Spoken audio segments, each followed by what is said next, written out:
հետագա տասնամյակներում այնուամենայնիվ էթնիկ պատկերը փոխվում է եւ այդ շարունակական փոփոխությունները բացաբար են անդրադառնում վանքի գործունեության վրա։ Ի վերջո վանքը դադարում է գործել արդեն այն բանից հետո, երբ որ խորհրդային կարգերի հաստատումից հետո այն անցնում է խորհրդային Ադրբեջանի վարչական իշխանության ներքո եւ ցավալիորեն Տադի վանքը դուրս է բերվում այն վարչական սահմաններից, որոնք որ 1923 թվականին Բաքվում գծվել էին Լեռնային Ղարաբաղի ինքնավար մարզի համար, անմիջապես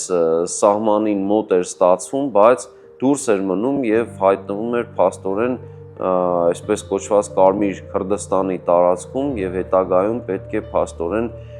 նոր վարչական փոփոխություններով լիներ ադրբեջանական սովորական վարչական միավորների կազմում։ Այս առումով իհարկե նշանակում է, որ Դադի վանքում որևէ վանական կյանք այլևս չէր լինելու, վանքը կորցնում էր իր ամբողջ կալվածատիրական այդ միջավայրը, կալվածքները լրիվ կորցնում էր եւ արդյունքում վանքը լքվում է։ Նախագծի գլխավոր գործընկերն է Converse բանկը, ֆինանսական աշխարհի ձեր հուսալի գործընկերը։